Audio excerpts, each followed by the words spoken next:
नमस्कार मेरे प्यारे बच्चों, मैं विराम आपका स्वागत करता हूं क्लास 10th में।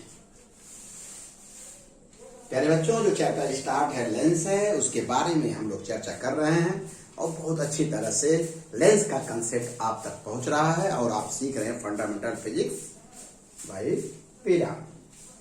आइए लेक्चर 5 पर हम चर्चा करते हैं। लेक्चर 5 क्या है आपको भली बात, इस लेक्चर में क्या हम सिखाएंगे, क्या हम बताएंगे, बहुत इंपॉर्टेंट टॉपिक जो कंपटीशन की दुनिया में आता है, पॉलिटेक्निक में आता है, बोर्ड में आता है। लेंस की अभिसारी तथा अपसारी प्रकृति, converging and diverging nature of lens. अपसारी का मतलब है किसी बिंदु पर, किसी पॉइंट पर गिरती हुई किरणें, मतलब एकत्रित होती हुई किरणें, कन्वर्ट कलेक्टिंग। और अपसारी का मतलब है किसी बिंदु से निकलती हुई। ठीक, जैसे अगर हम और समझाएं,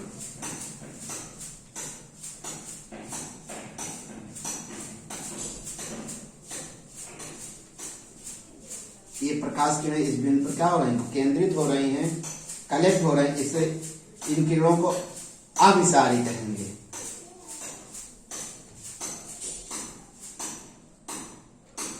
इस बिंदु से फैल रही हैं, इसको क्या कहेंगे, अभिसारी, अपसारी, अप डाइवर्जिंग, इसको कहेंगे डाइवर्जिंग, इसको कहेंगे कन्वर्जिंग। तीर से मालूम होगा, तीर से जैसे लग रहा है कि ये क्या हो, चारों तरफ निकल रही हैं, ये क्या हो रही हैं, एक बिंदु पर आ रही हैं। समझ गए प्यारे बच्चों? कन्वर्जिंग मतलब समझ गए, डाइवर्जिंग का मतलब समझ गए, कन्वर्जिंग का मतलब होगा अभिसारी। इंग्लिश उसकी है अभिसारी की इंग्लिश कन्वर्जिंग। कन्वर्जिंग मानी किसी प्रकाश की किरणें एक बिंदु पर कन्वर्ज एकत्रित होना, और प्रकाश किरणों किसी स्रोत से निकालना, फैलना, वो है अपसारी। क्लियर हो गया दोनों? आइए अब लेंसों की कैसे होती है अभिसारी तथा अपसारी क्रियाएं, इसको भली बात हम सिखाते हैं प्यारे बच्चों। आज आप सीख जाओगे उत्तल लेंस प्रकाश की किरणों को क्यों एकत्रित कर लेता, समांतरित किरणों को समांतर किरणों को एकत्रित कर लेता है, और अवतल लेंस पर जो समांतर किरणें आ रही है क्यों उसको डाइवर्ज कर देता, क्यों फैला देता है। आज इतना डिफरेंट करके बताएंगे कि प्यारे बच्चों समझोगे कि क्या चीज बताएं सर जी, बहुत अच्छा लगेगा आपको। आइए समझाते हैं। पहले तो हम एक छोटा सा परिचय बता दें, प्रिज्म क्या है। प्रिज्म में एक ऐसा समांगी पारदर्शी, जानते हो ठीक है कोई बात नहीं, लेकिन प्रिज्म जान लो क्या है। प्रिज्म में एक ऐसा समांगी पारदर्शी माध्यम होता है जो किसी भी कोण पर या दो समतल पृष्ठों द्वारा घिरा होता है। उन पृष्ठों को अपवर्तक पृष्ठ कहते हैं और उनके बीच कोण को प्रिज्म कोण कहते हैं। यह बेटा हम प्रिज्म बनाए हैं, देख रहे हैं। ये देखिए एक सतह इधर, एक सतह, माने ये जो पृष्ठ है अंदर वाली, ये अंदर वाली अपवर्तक पृष्ठ है, ये प्रिज्म कोण है। और ये जो इसके अगर एक अपवर्तक पृष्ठ के लंबवत काटा जाए तो एक भाग ऐसे निकलेगा, ऐसे मुख्य परिच्छेद कहते हैं। आपको केवल थोड़ा से कंसेप्ट इसलिए बता रहे हैं न, इससे अब कोई मतलब आपका नहीं है। क्या मतलब बता रहे हैं, जब इस पे साफ प्रकाश की किरणें गिरेंगी तो ये यहाँ अवलंबन झुकेंगी, और ये इसका मतलब ये प्रिज्म का जो मुख्य परिच्छेद का आधार है, माने प्रिज्म पर जो भी किरणें आपतित होंगी आधार को मुड़ जाती, इतना ही मतलब है हमसे। जो प्रिज्म की परिभाषा बताए ये बोर्ड में आपके लेवल का नहीं है। फिर यह है जो प्रिज्म का मुख्य परिच्छेद बताए, उससे आपका कोई मतलब नहीं है। मतलब किससे है, चूंकि प्रिज्म बता दिए, परिभाषा हो गई, अब इसका मुख्य परिच्छेद प्रिंसिपल सेक्शन हो गया। अब इस पृष्ठ पर कोई भी किरण आपतित होती है और यहाँ अपवर्तन की क्रिया हो रही है, ये इमरजेंट है, तो ये देख रहे हैं कि ये आधार होता है प्रिज्म का, क्या बाबू, ये आधार। माने जो प्रकाश, जो इस पर जो भी प्रकाश किरण आपतित होगी अपवर्तन के पश्चात प्रकाश किरण आधार की ओर मुड़ती है। किसकी ओर मुड़ती है बेटा, आधार। इतना समझिए, प्रिज्म पर जो भी प्रकाश किरणें गिरती हैं अपवर्तन की क्रिया के बाद किसके तरफ मुड़ते हैं, आधार की तरफ। इसका बताने के पीछे इतना मकसद था, इतना ही आप जानिएगा बस। क्लियर हो गया। आइए अब हम लेंस के बारे में बताते हैं। लेंस जो होता है प्यारे बच्चों, लेंस छोटे छोटे, जो कोई चाहे उत्तल लेंस हो चाहे अवतल लेंस हो, वो छोटे छोटे प्रिज्मों से बना हुआ मानस, जो देख रहे हैं छोटे छोटे प्रिज्म, एक प्रिज्म है। अब एक प्रिज्म मान लीजिए ए ले लीजिए बेटा, इस प्रिज्म का ये भाग चौड़ा है। अगर ये प्रिज्म लिए, छोटे छोटे प्रिज्मों से मिलकर बना है, ये भाग चौड़ा है। अगर ये लिए तो ये वाला चौड़ा है, फिर इधर लेंगे तो ये वाला चौड़ा है। देखिए इधर से लें तो ये चौड़ा है, ये चौड़ा है। ठीक बेटा, अब देखिए, लेकिन देख लीजिए जो ये लेंस है इसका अपवर्तनांक n2 है। इस लेंस का अपवर्तनांक क्या है, लेंस के पदार्थ का निरपेक्ष अपवर्तनांक n2 है। दोनों ओर के जो माध्यम है उसका n1 है। यहाँ यह मान के साइंटिस्ट लिख रहा है n2 is greater than n1, पूरी बुक ये लिखा है। लेंस का जिस माध्यम में लेंस रखा जा रहा उसके दोनों ओर का माध्यम विरल है, वो खुद सघन है। ये ध्यान रखिएगा, ये है आपका लेवल कंडीशन का। यह जो लेंस है उसके जो अपवर्तनांक जिस पदार्थ का बना वो सघन है, जिस माध्यम लग रहा है वो विरल, ये मानकर फिजिक्स लिखी गई है एनसीईआरटी की।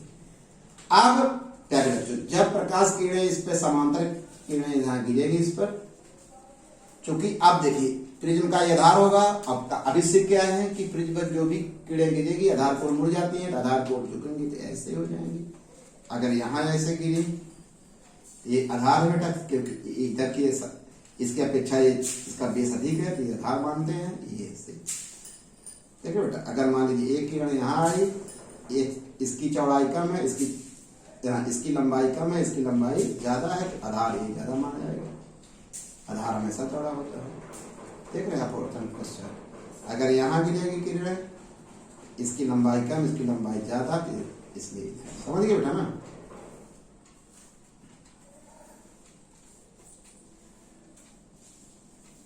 इसका मतलब क्या हुआ, बढ़िया से फिगर बनाइएगा आप लोग स्केल से, और समझिए बेटा। इसका ये मतलब हुआ कि लेंस जिस माध्यम में रखा उसका अपवर्तनांक कम, लेंस का अपवर्तनांक अधिक होगा, जिसका मतलब होगा कि ये उत्तल लेंस प्रकाश की किरणों को क्या करता है, एकत्रित करता है। अर्थात उत्तल लेंस अभिसारी लेंस की तरह काम करता है, अभिसारी का काम करता है। कैसा काम करता है, इसकी प्रकृति कैसी होती है, अभिसारी होती है। ठीक, आइए बेटा अवतल के लिए समझाते हैं, अवतल लेंस के लिए समझाते हैं। देखिए, जब प्रकाश किरणें मान समांतर प्रकाश के मुख अक्ष के समांतर किरणें गिरेंगी, अब पता है फोकस से जाएंगी। कहाँ जाएंगी, फोकस से। आप किधर चौड़ा है बेटा, इसकी लंबाई कम है, इसकी लंबाई ज्यादा, ये चौड़ा होगा, इसका मतलब ये आधार को मुड़ेंगे।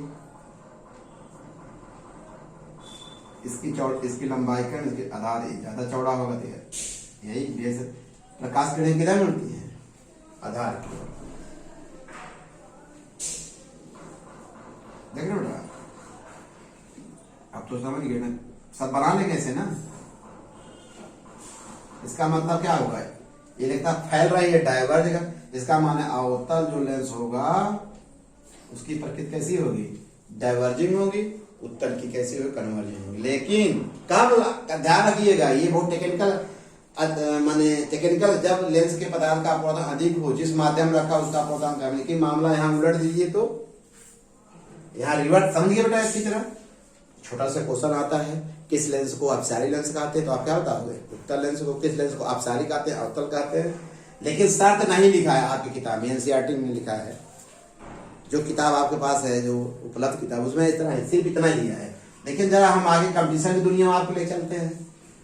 लेंस जिस माध्यम रखा उसका अपवर्तनांक अधिक है, मतलब ये देखिए n1 ग्रेटर देन n2, इसका अपवर्तनांक n2 है लेंस का।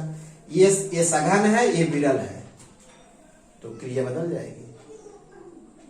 तो क्या होगा,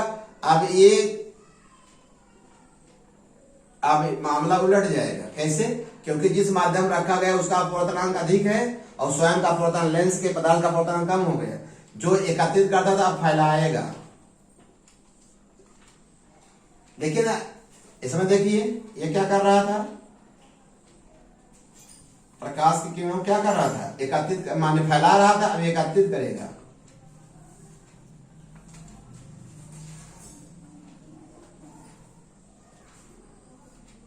कंफ्यूज हो गया क्या बेटा? ये तो टेक्निकल है, आपकी किताब में ये चीज नहीं लिखा है, ये भी आपको जानना पड़ेगा, सीखना पड़ेगा, आगे बढ़ना है तो जान लीजिए। लेकिन ध्यान रखिए, अब यहाँ लेंस के पदार्थ का अपवर्तनांक कम है। किससे कम है? जिस माध्यम में रखा है उसके अपवर्तनांक से। यहाँ ये इसका मतलब जानते क्या, निष्कर्ष क्या निकला? उत्तल लेंस अपसारी का भी काम करेगा।